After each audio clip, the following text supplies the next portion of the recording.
English authorities, and I don't mean the teachers of English in America, but I mean people in England, have released a study that showed that over 5,000 young British children under the age of 10, over 5,000 of them are being treated right now for clinical depression.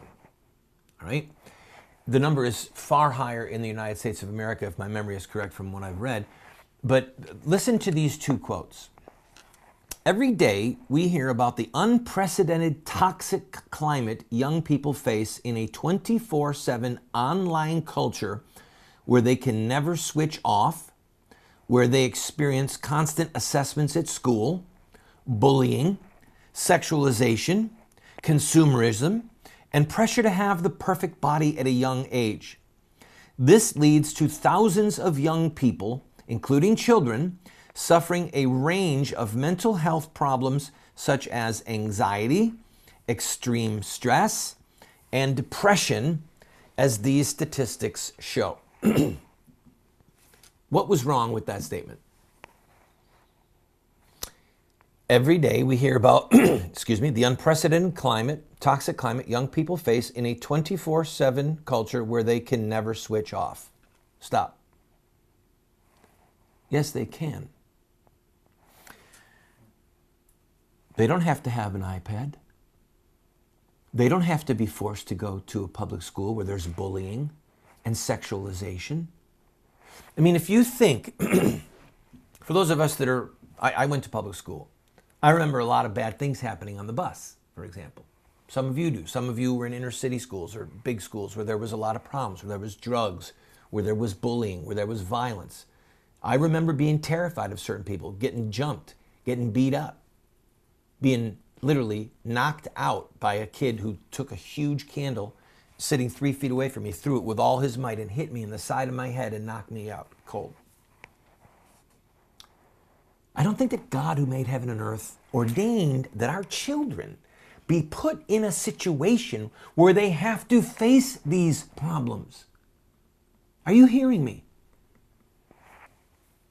I have small children. My children aren't experiencing bullyism.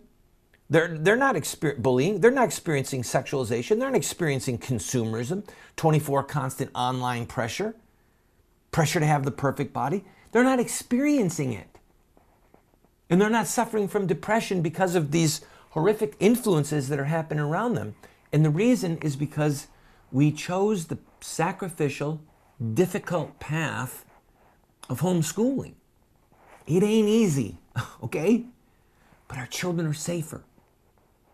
And I believe that God did not equip children with the means emotionally, psychologically, intellectually, verbally. He did not equip children with the means to even deal with this stuff. I mean, think about it. If you, ma'am, or you, sir, are in a job situation where you're experiencing these things, what do? You quit? You ask for a transfer? Or you ask that certain other people be brought into the office, disciplined, or fired, right?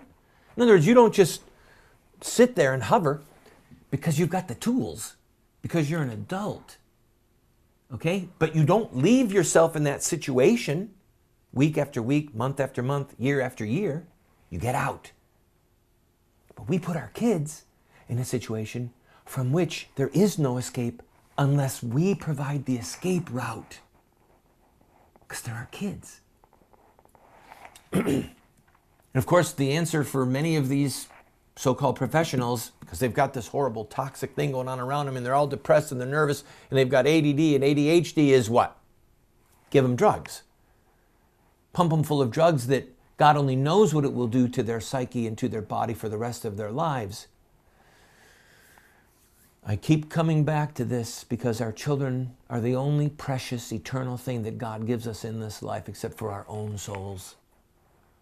And we have a duty before our Maker to see that our children are not put in a circumstance like this and to make the sacrifices necessary to home educate them or to put them in a safe private school or to move to another city or to do something where our children are not victims to this type of unthinkable, oppressive culture.